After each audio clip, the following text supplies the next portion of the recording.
zimene tawerengapazi amati patsanda akuluakulu aweka amenewa.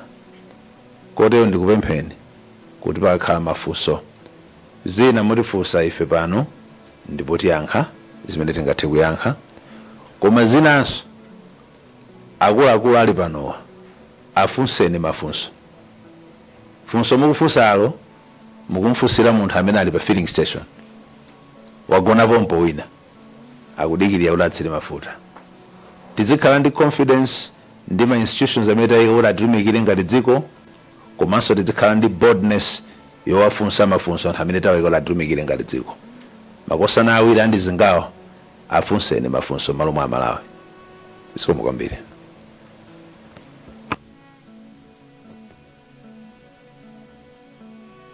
Amachidwi ndimamvetsera amachidwi kwambiri anduna amene mapereka statement imeneyo munanena kuti when things are wrong silence is not our way of doing things. Akunena kuti sakhala chete nthawi imene zinthu zikulakwika chifukwa si yankho limenelo. Ndiye munganenera titenga mafunso angapo kwanza athu Atolankhani kwa amene tingafune kufunsa. Ndaona Mr. Franklin Ntambalika, ndaonanso Patrick. Yes, Patrick. Muna tiyambe ndi bambo Robert Edward tiyambe ndi atatu amenewo kena kuti tenganso round ina. Mr. Franklin Ntambalika. Zomwe kwambiri ndine Franklin Ntambalika from Zodiac. Walemekezeka ndimangofuna mutati pasa chithunzithunzi kuti ndimene mwafotokozeramo zinthu zikusintha pali njira zimene boma komanso nthambi zokhudzira zikutsata pakali pano. Zilenga mtondolale bwanji kuti situation ipange normalize. Mwina zimene anthu afuna atamvanso kunjako kuti titenga mtondolale bwanji. Zikomo kwambiri.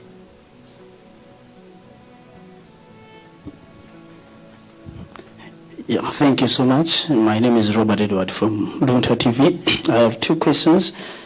The first one, getting from your explanation, so since June, you actually knew that there is a time bomb and you did not do anything about it, or you actually did something but you did not do enough, effectively meaning that you actually failed to save Malawians from facing the heat and the impact of something that you knew that it would happen in June.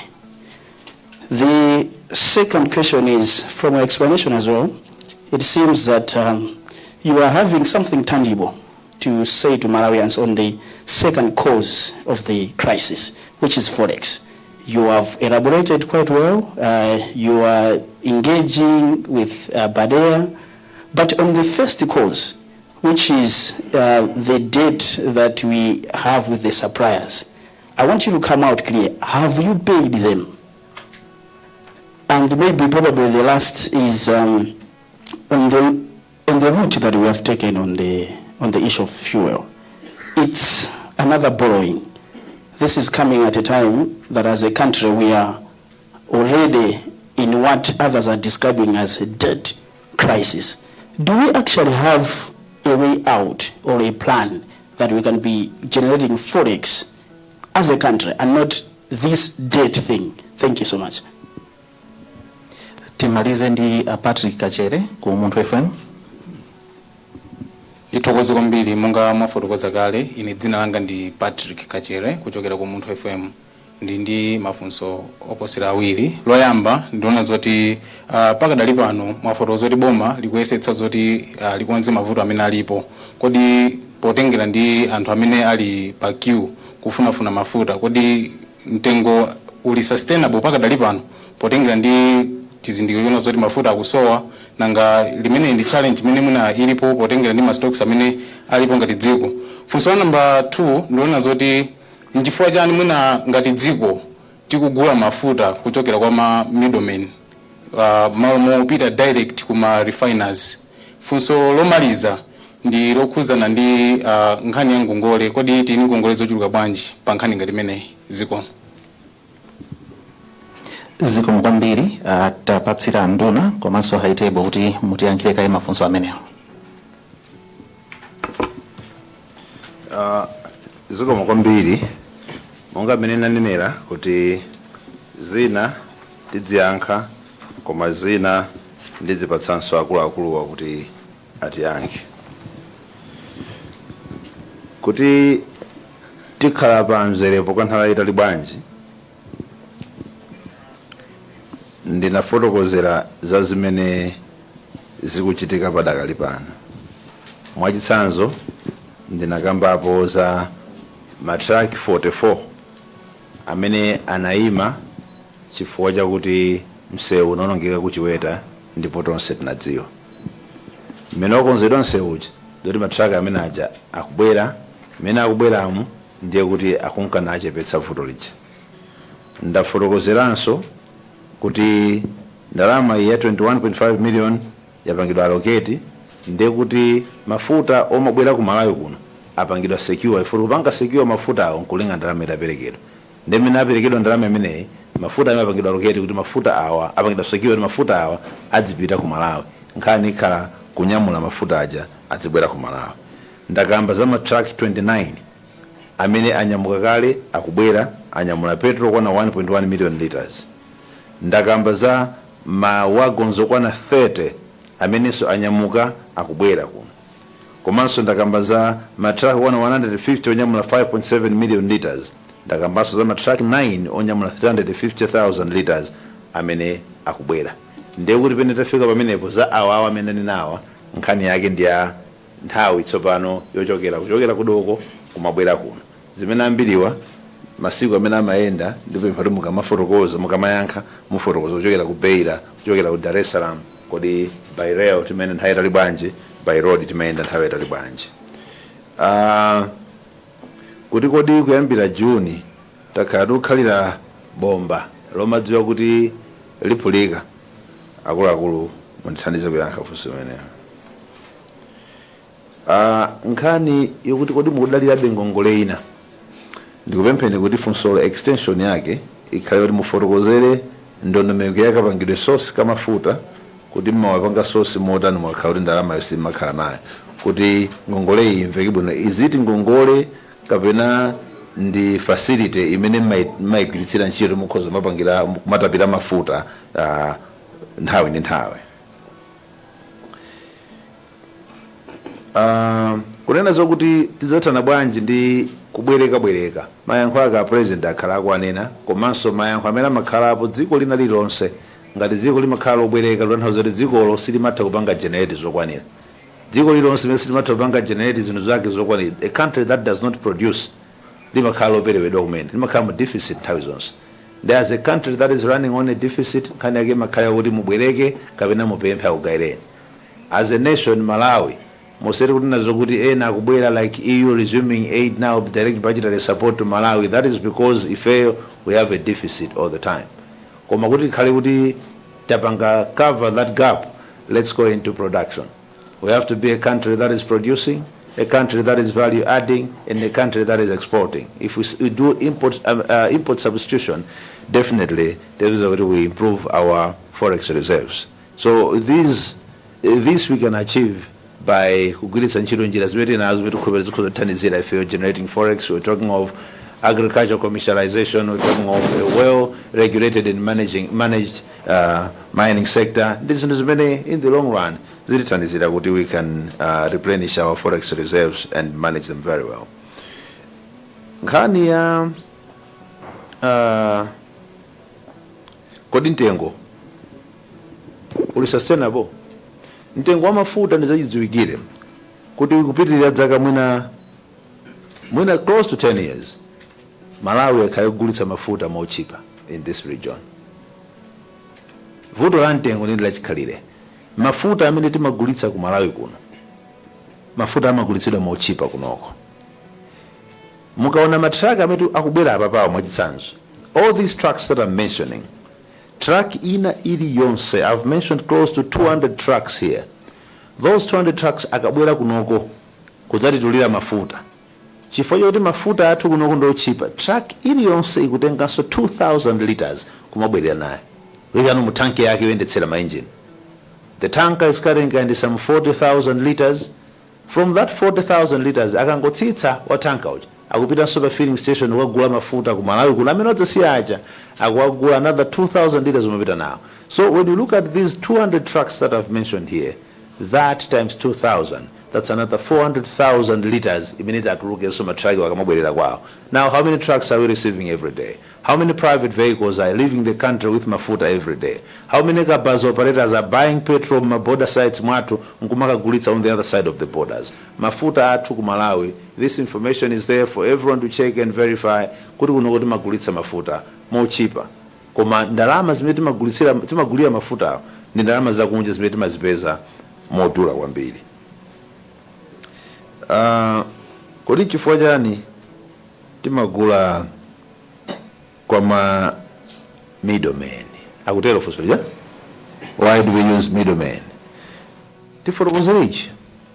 Anzathu olemba ndi kutola nkhani ndi kuulutsa nkhani ndife amene anthu amawadalira kuti tikhoza kudziwa zinthu zambiri. Kodi process kapena procedure yogula mafuta imakhala yotani? Matenders amachitika? Amachitika. That tender, kodi refinery imapanga nawo participate? Mudzapeza kuti ayi. We can't go to the refinery and tell them tigulitseni mafuta. Akuzona ma volumes anu simungadzagule kwa ifeyo a refinery. Ife tender tayika openly nkulakalaka kuti awo eneka mafuta awatigulitse ifeyo mafuta. Koma they will say kuti in fact ma projections ya consumption yathu ifeyo Malawi, Zambia, Zimbabwe, Mozambique tosefe kuphatikiza kutengana ulendo ku refinery sikatigulitsa mafuta. They will tell us kuti mafuta ndilochepa sitingakugulitseni. Now amene apange bid ni ndani? Atapange bid ndi amene ndi capacity yokuti iwo akasonkhanitsa apezekali ndi mafuta, apezekali ndi requirement kapena demand yochuluka imene akhozipita kwa refinery nkwamuze tikufuna mafuta ochuluka chonje. Ife tikufuna 35 million liters pamwezi. Aduzati we cannot deal with you. Go to Kenya, they require 400 million liters. They go to the refinery amagulitsa. In this region, mukapeza kuti Kenya, South Africa amagula kuma refineries. Chifukwa choti iwo consumption yawo ndiyo chuluka. Tinakalakalaka titanyamuka lero ndikupita ku refinery ukagula mafuta. Koma ukafunsa kuti tikufuna mafuta 35 million liters. Aduzati we cannot sell to you. Tingatani? Force them to sell to us? Can we force them? No. Iniwe mukulisi mungagulitsa wefe ndigulitseni. Can we do that? No, we cannot do that. Kulakalaka tinako. Titamaka kwa amene koma akutuza kuti pokhapo mudzapeza demand yanu yafika mofanana ndi ya Kenya ichi mudzabwereza kugulitsana. Demand yanu yafika mofanana ndi ya South Africa ichi mudzabwereza kugulitsana. It's not only Malawi. Mozambique mene maidziwira doesn't buy from a refinery. Tanzania ali kumadzi, they don't buy from the refinery. Zimbabwe, Zambia samagula ku refinery. Onsewo chifukwa chani refinery mawauza li ma requirement anu mafuta mufuna kugula ndochepa. Ata tigulitse mafuta ndani. Amata agulitsewo tikawatchula mchichewa chathu tikawatchula madobadoba. Mukhoza kuonjezerapo.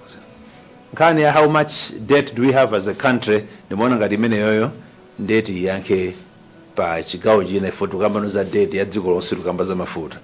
Koma za mafutazi ndiye kuti tiziyankhe panopa. Thank you very much.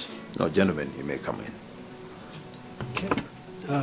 Zomwe kwambiri olemekezeka ndimangoti ndithireko ndimanga pa nkhani ziwiri kapena zitatu. Yoyamba anthu afunsa zoti kodi makiu anthu akhalapo mpaka naliti. Ichi chinthu chachikulu chimene anthu afuna atadziwitsitsa.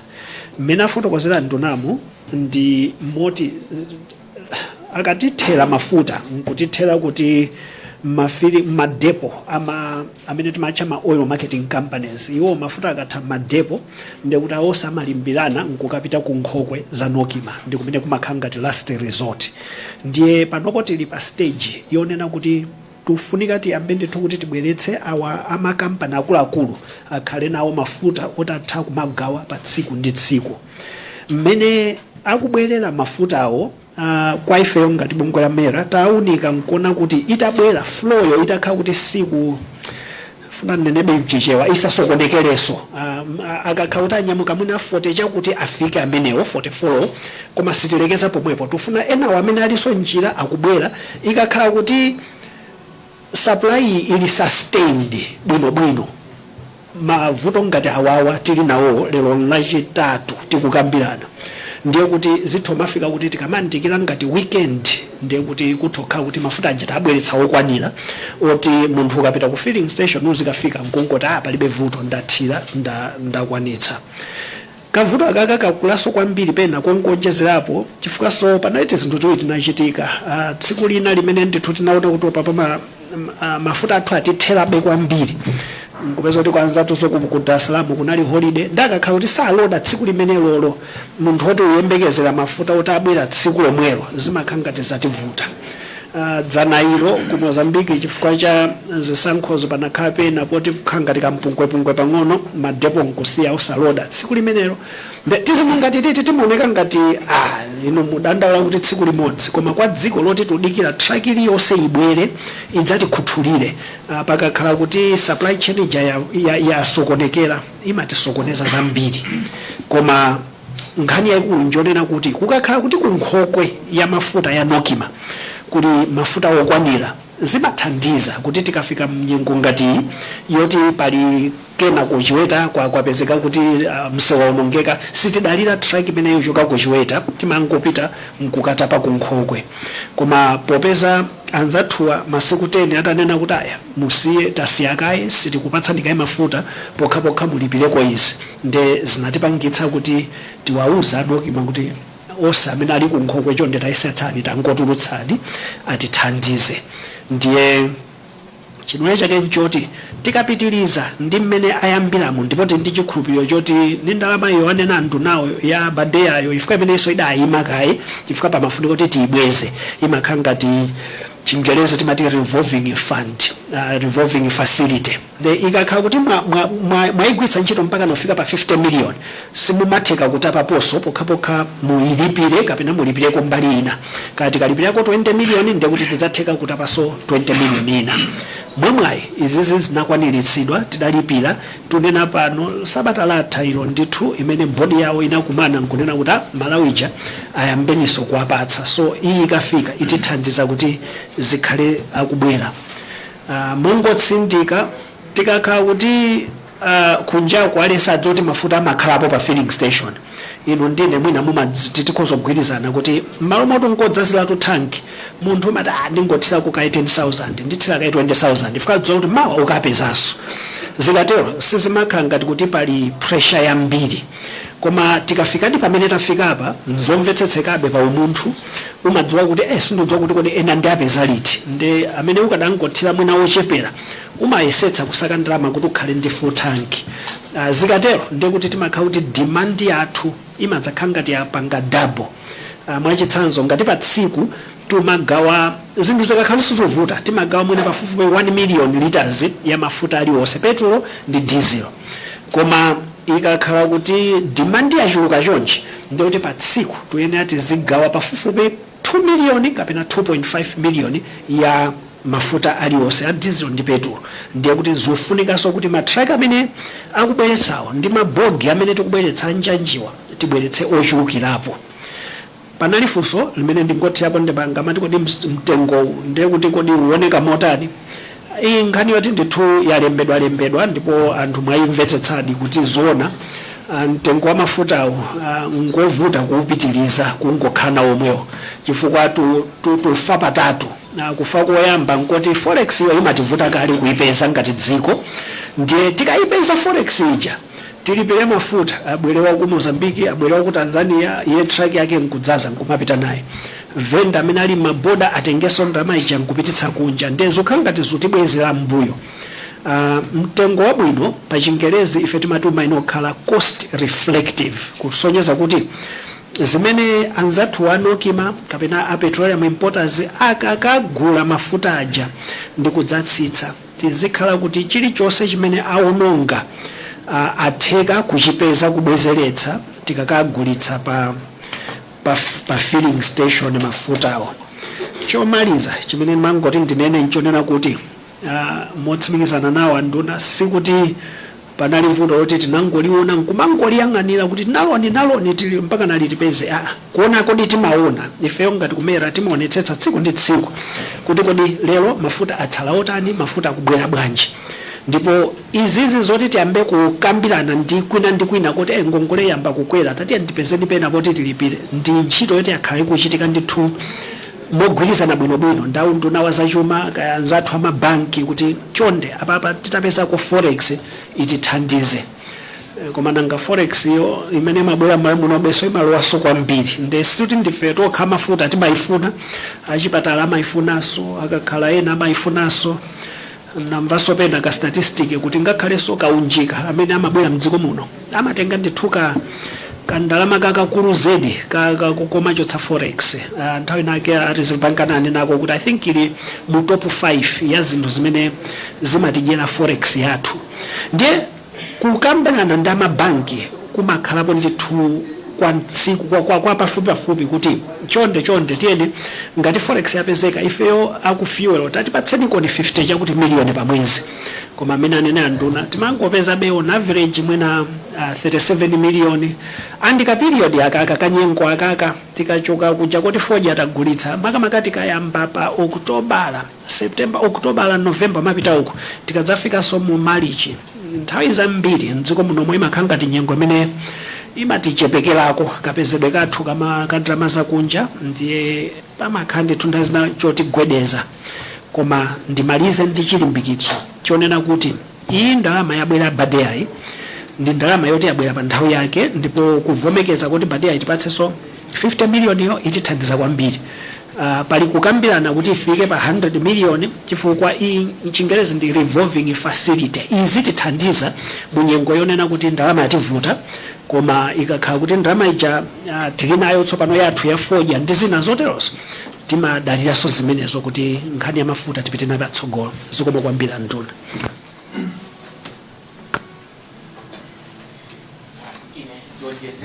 Kupereka message ya chilimbikitso. Ndizoona kuti pamene season yogulitsira foja imene imatipatsa mwaye kuti tikhale ndi ndalama yakunja yochulukirapo, season imene ikatha ndalama zimene timakhala nazo zakunja zimakhala zocheperako. Ndipo ife ngati amene ntchito yathu ndi kubweretsa mafuta mdziko muno timakhala tikulingalinga, timakhala tikuchita maplani kuti kodi tiyenda bwanji chaka chimenechi, ndipo titsimikize kuti chaka chino tinafulumiza ndithu. Choyambirira timapereka ndalama zimene zikufunikira kwa akuluakulu aboma amene amayendetsa ndalama yakunjayi. Chachiwiri timakambirana nawo mabanki amene ntchito yawo ndi kutithandiza kuti tilipire mafuta amenewa. Chachitatu timakambirananso ndi mabanki akunja amene iwonso amathandiza dziko lino, ndipo mabanki amenewa amachulukitsa chithandizo chawo pa nyengo imenefe nyengo imene tasiya kugula ndi kugulitsa foja mdziko muno. Ndiye chaka chino tinapanganso chimozimozi chimene chachitika chaka chino chosiyana ndi nthawi ina, ndichonena kuti amene amatipatsa mafuta pa ngongole nawonso anaganiza kunena kuti ife ngongole iyi yafika pokwana, tikufuna kuti inuyo mulipire. Nthawi imene anafuna kuti tilipireyo ndi nthawi imene zokambirana za ifeyo kuno ku Malawi ndi makamaka banki yakunja ya Badeya zinali zisanatheke. Nde chifukwa cha gapu imeneyo, mpata umenewo, ndimene unapangitsa kuti kwa masiku 10 mafuta asabwere mdziko muno ku makampani awiri akuluakulu amene ntchito yawo ndi kuyitanitsa mafuta. Makampaniwa ndi a National Oil Company of Malawi, ina ndi Petroleum Importers Limited. Pa nthawi imene makampani amenewa amayimitsa mafuta kuti abwere ku dziko kuno, nkuti ife titamaliza kale kukambirana ndi banki yaikulu ya Badea, ndipo tinagwirizana nawo Badea kuti choyambilira tigwiritse ntchito muthumba limene Badeawo anapereka ku dziko la Malawi. Iwo Badea anaonjezera ndalamazo kuchokera pa 50 million kuti zifike pa 100, koma mujatamvera anenera nduna ndi a chief executive amera kuti titenge ndalama zonsezo za 100 million pafunika kantchito kena kuti kachitikeso mudziko muno, ndi kantchito kameneka katenga masiku angapo. Ndi chifukwa chakuti boma likufunitsitsa kuti mafuta akhale kulikonse kumene akuyenera kuti atero, ndi chifukwa chake tanena kuti okay, titenge kaye ndalama zimene zapezekazo tilipire masupplier kuti apitilize kubweretsa mafutawa. Mukupitiriza kufotokoza kwathu, tifuna tinene kuti bankiyo yauzidwa kale kudzera makalata ochokera kuno ku Malawi kwauza kuti mulipire masupplier amenewa. Masupplier amenewa ndi amene dziko lino linasankha kuti lidzibweretsa mafuta kudzera mndondomeko ya matenda. Ndikufuna ndionjezereso kuti mafuta amene akufika mdziko muno akamachokera ku Nakala amatenga pafupifupi tsiku limodzi, imene inga 24 hours. Andi mafuta amenewa amabwera ambiri pakamodzi. Ndiye sadzulo ena munamva zachitika ku Blantyre ndi mafuta ena amene akubwera lero kuno ku Lilongwe. Mafuta amenewa amaenda pa nthawi yofulumiza chifukwa ulendo wa panjanji ndi ulendo timati wolunjika, ndipo palibe china chimene chimachedwetsa pa ulendo umenewo. Tikaenda pa matraki kuchokera ku Beira timatenga pafupifupi masiku awiri ndi theka.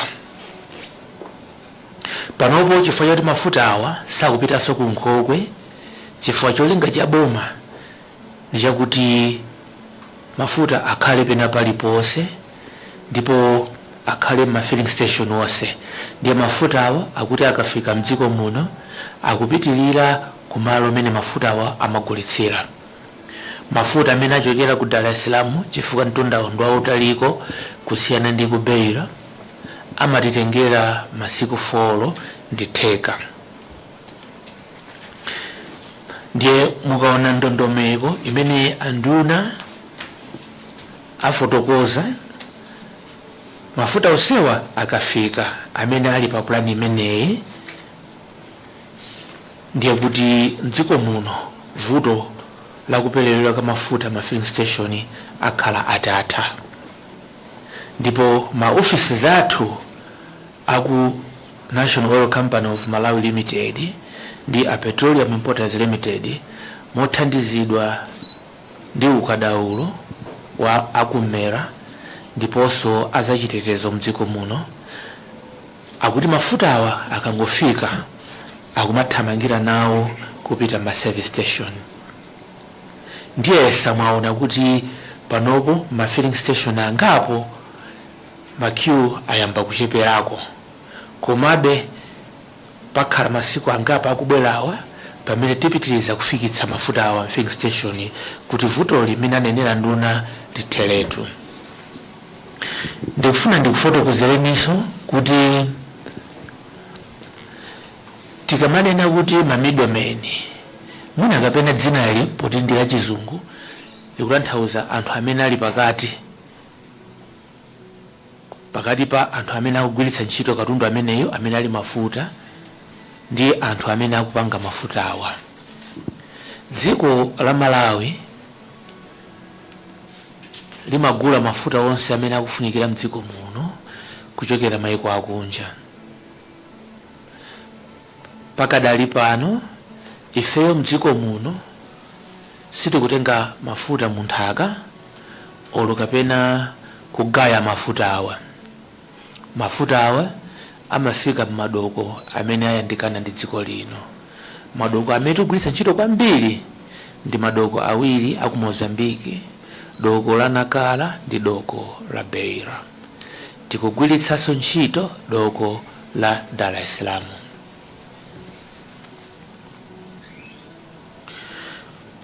Makampani amene akubweretsa mafuta amene wa madokowa anapezeka dziko lino litatulutsa chikalata ku dziko lonse lapansi, pa chizungu amati international open tender, ndipo tinapempha makampani onse amene ali ndi kuthekera kuti atipatse chiganizo chawo kuti atipatse mafuta amenewa. Ndipo makampani amenewa ndi makampani amene ntchito yawo ndi kugwira ntchito ndi kumene amagaya mafuta awa, chifukwa anthu amene amagaya mafuta muchana anenera nduna amafuna mafuta ninganene kuti muchizungu malayi muno timagula mafuta pa mwezi timati about 30,000 metric tons. In terms of maliters amene wamafika pafupifupi 51 million liters ndamene timagwiritsa dziko lino. Pamayiko amene andikana nawo amene amatha kupita kugula ku mayiko amene akupanga mafuta awa ndi dziko la Kenya, limene mwezi umodzi amagwiritsa ntchito 400,000 metric tons. Kuti michotse metric tons yo kuti ifike ku maliters ndi kuti muitaimusira 1,200, ndiye kuti ndi iwowa ndi amene andi kuthekera kokuti akumatha kugula mafuta ku refinery. Mayiko amene tayandikana nawo ife nawonso ma volumes awo ndochepera ngati a Malawi, tosefe timagula kwa makampani amene iwowa ntchito yawo ndi kupeza malo mu refinery. Iwowa amagulitsa mafuta awa pa mtengo otchipa chifukwa amatenga ma requirements amayiko angapo ndikupita nawo ku refinery ukanena kuti tabweretsa ma order tikufuna mutipatse mafuta ochuluka chonche.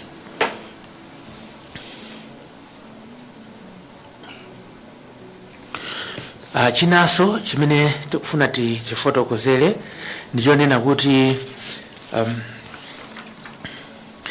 mukaona mapulani amene anapereka anduna aja ndi ndondomeko yobweretsera mafuta mu sabata ino ndi kumayambiriro a sabata yamawa, ndiye kuti mafuta amene tili nawo akhala atatha. Ndipo tifuna titsimikize tsopano kunena kuti ndalama zimene zaperekedwa ku badeya zimenezi zikhala zitaperekedwa ku ma suppliers, kusonyeza kuti ma suppliers apitiriza kupereka mafuta mpaka na kumapeto a chaka chino ndi kumayambiriro a chaka chamawa ndalama zimenezi za badeya azifika kutero. Ndipo boma latsimikizanso kuti akambirana ndi amene amatithandiza a mayiko akunja ngati IMF ndo a World Bank kuti tuonjezere ndalama zimene zikupezeka ku badeya kuchokera pa 50 kufika na pa 100.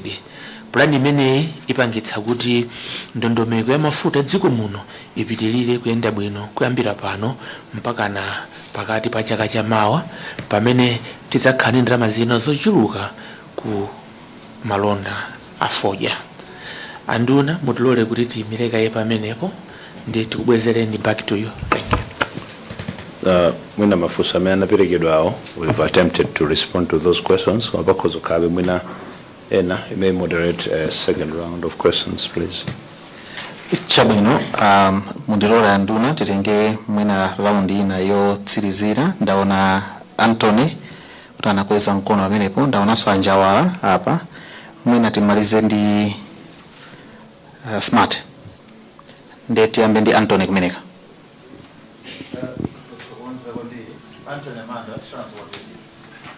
Kusuranga dona, just follow up, as many.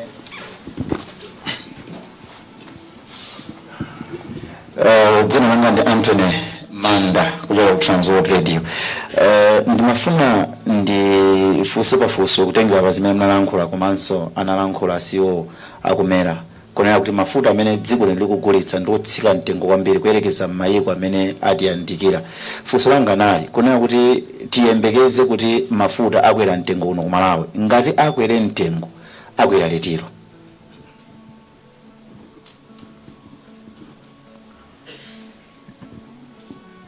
Ndine Patrick Njawala kuchokera ku Mibawa Television. Nkhani za chuma zimapezeka kuti zikukhuzananso ndi za ndale. Okuti za mafuta zikuli ngati ku nyumba ufa ukusowa anatha kuganiza kuti ngakhale amayi amene kuti bambo akulephera. Okuti boma limayendesedwa ndi chipani mene mafuta akusowamu. Anthu chosakayikisa atha kumaganiza kuti mwina boma litu likulephera pa ndondomeko mwina mwake zimenezi. Komanso mwina kwa ena amene amakhanga takuzisata bwinobwino zimenezi amatha kuona kuti olokuunikira kuti mwina mitengo ya mafuta boma lilibe ndithu mphamvu kwenikweni. Nchifukwa chake mwina limatha kukanika kukweza mafuta kufuna kuthandizira anthu ake. Komanso mafuta akakhala pa mtengo pomwepo ngati mmene akunenera chimene umbuyo umapezeka kuti ayamba kusowa.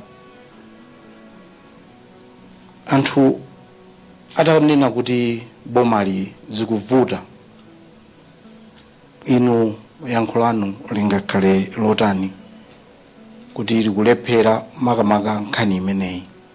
Pali mgwirizano wa mene zikuchitikira ku mafuta ndi ndale kapena izi zikungochitika ngati mmene zingachitikire kwina kulikonse zikomo kwambiri. Ine ndi Smart Chalika kuchokera ku Super Radio. Funso langa loyamba lingonjezera limene wafunsa Mibawa kunena kuti muli muchita mantha kukweza mafutawa kamba kuti muyang'ananso chisankho cha 2025.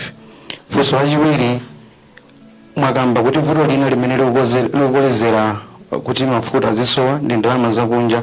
Pakatipa timamva kuti tizitha kugula mafutawa kudzera mu ndalama za kwathu konkuno makwacha mchichewa chake. Zili pati zikomo kwambiri. Zikomo kwambiri anduna komanso akuluakulu athu. Mwina tiyankhe mafunso ameneyo kuti kena kuti tseke. Zikomo kwambiri. Funso loyamba limana funsa Anthony Manda ku Transworld Radio. Kuti kodi tiyembekezere mtengo wa mafuta kukwera pa kuona ndi ma shortage amakuchitika. Ndikuona funso limeneyo mwinaso lafika so Smart walifunsaso mo tsamira komweko komanso Patrick funso lake so lukhanga lulondo la sombali omweyo. Ndekwina ndikhala ngati ndikuphatikiza kayankhidweko. Koma ndiyambe ndi funso la namba 2 limene funsa Anjawala kunena kuti anthu akhoza kumanena zokuti zikamasokonekera chonchi ndi amaloza kuti boma likulephera. Ndimafuna ndinene kuti tikamakhala mu dziko limene la ndale chimene chimakhala choyembekezereka kwambiri ndi chakuti zina zake zikavuta boma lipereke mayankho. Ngati chakudya mulibe mdziko boma lipereke mayankho. Ziyaza kuti nthawi zina timembekezera boma upereka mayankho nkhale pene tudzera apopo boma limafuna lingopereka njira yoti papezekere mayankho. Boma munatchulanso mufunso lanu lija lingati tate amene akuona kuti pa nyumba chakudya chikuvuta. Kodi awasiye ana kuti afe chifukwa chakuti akudikirira kuti adzapeze pena pake. Bambo wanzeru amapita abe nkukabwereka kuti asamalire anawo.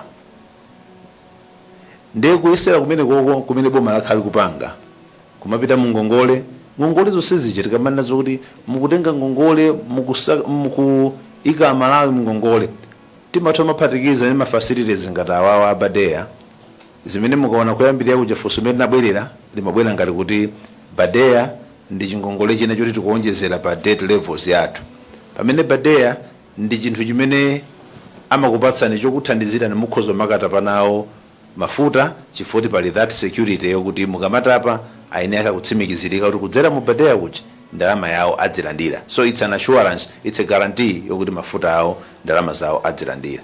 Zonsezizo zimachitika chifukwa chakuti mafuta awo akhalepobe.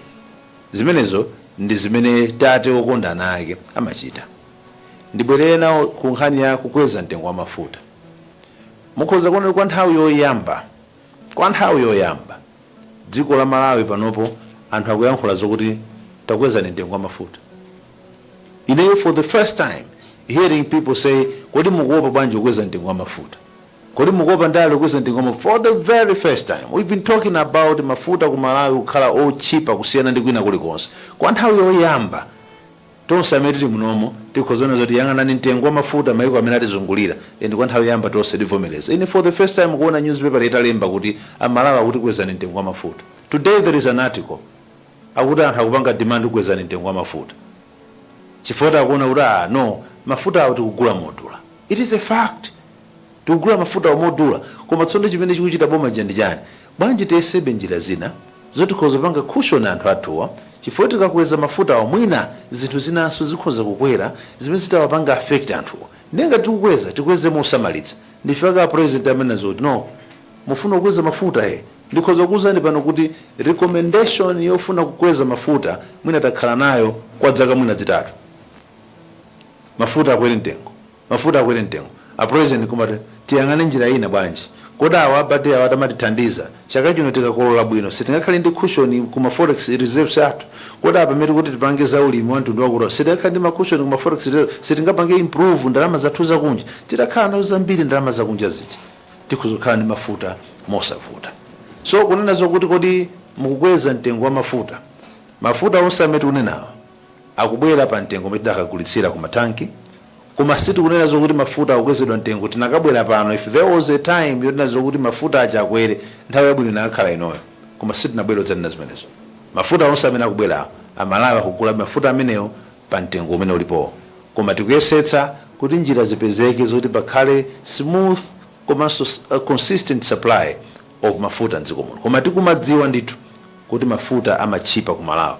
Ngati kumadziwa kuti mafuta amachipa ku Malawi and we continue buying mafuta ndi ndalama zakunja, ndiye kuti tsiku linabe mtengo wa mafuta udzapangidwa align ndi kumene timakagulira. Muchananene akachachi kuti globally kagulitsidwe ka mafuta kamakhala choyambirira mupangire kava ndalama imene mumakagulira. Ife ku Malawi timakagula modula, timagulitsa moti sitimapanga kava ndalama imeneyoyo. So kusamala anthu kuti mwina zina zisakwere mtengo si nkhani ya chisankho, ni nkhani imene bambo amapanga kuti asamalire ana ake basi. Pamene taphonye pena pake mwina lina limene mwina taliyankha chambali kuti titambasulire bwino.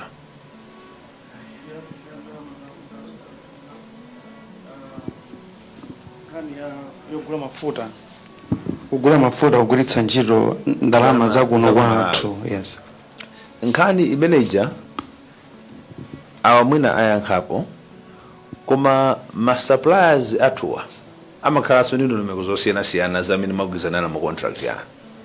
Tsono imeneja inabwera ndipo anduna amene anatifotokozera that arrangement lero lomwe timayankhula nawo kuti kodi ndondomeko imeneja ili pati, ndiye ndiwasiyire amene ali responsible for buying mafuta ndi kuti magula mafuta awo mu chiyankhulo chanji mu ndalama zanji, kuti mwina ife tikudziwa from the policy level iwowa ogulawo amene tinawapatsa ntchito imene tosefe atatiuza zimenezo. Nkhani yokuti mugula mafuta ena mmene mumagulira koma mugula awa mudzilipira mmakwacha, nkhani imene ili pati. Zikomo kwambiri anduna. Ine ndionjezere kunena kuti masabata angapo apita mbuyomu tinalifotokozera dziko, tinanena kuti njira imeneyi yogula mafuta ndi kulipira ini kwacha ndi imene inaganizidwa kuti ithandize kuchepetsa mavuto kwa kulipira ma suppliers athu mochedwa. Ndipo nkhani imeneyi itapita kwa anthu amene anapatsidwa mphamvu kuti adzilingalira ndi kupereka chiganizo pa nkhani ya kugula katundu makampani ya boma. Iwo ananena kuti pafunika tiyaunike bwinobwino makampani amene agwiritsidwa ntchito pa ntchito imeneyi. Ndiye abungwe la Nocma National Oil Company of Malawi anatenga chiganizo chimenechi, ndipo iwowa akugwira ntchito ndi mabungwe aboma amene ntchito yawo ndi kufufuza bwino kuthekera pa nkhani imene pa chizungu amati due diligence. Due diligence imeneyi ikakhala kuti yatheka ndipo yamalizika, zotsatira zake zidzaganizidwa bwinobwino ndipo zidzapitanso kwa makampani amenewa amene ntchito yawo ndi kuunikira zimenezi, amene ndi amera kenaka a PPDA. Ntchito yowunikira bwinobwino ndondomeko imeneyi yayamba kuchitika ndipo itenga ndithu masabata angapo. Anduna ndifike pamenepo ndiye kuti tayankha mafunso amene anafunsidwa. Zikomo kwambiri. I would like to thank you all most sincerely for availing yourselves for this briefing. Ndicholinga chathu nthawi zonse kuti pakakhala chinthu chimene chikutsamwitsa Malawi tibwere ndi kufotokozera. President Chakwera amanena zoti boma lawo tidzifotokozera anthu olo zitakhala zinthu zokuti pena pake ziwawa koma ndi bwino kuyenda limodzi tifotokozerane. Motero mawa tikhoza kuitananinso komanso tikhoza kungotulutsa mapepala ofotokozera kuti zichatimanena zokuti akubwera matankala kodi afika angati, asiyidwa kuti, zimene zotikhala tikukupatsani so that mukhale well informed. Tinanena kale kuti panic buying imapangitsanso kuti mafuta athe. Ngati anthu akugula chifukwa choopera kuti mwina mafuta asowa, apangitsa kuti mafuta aja ayerenso m'matanki moja ndiye kuti khala tikumavutika. Koma ngati anthu angakhale ndi assurance yokuti mafuta afika tsiku lakuti akufika tsiku lakuti akufika metafotokozera apamo, adziwa zokuti ndikhoza kupita kugula mafuta a 20,000 kwacha after masiku anga awiri ndipitanso ndikagulanso.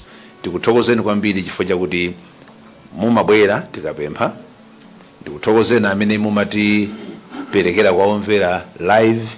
Zimathandizira kuti omvera uja akhale kuti ngati pena polemba chitalembedwa mokha ngati mosemphana nako akamawerenga nezoti koma zalembedwa apazi ndi zimene ndinamva ine ndekha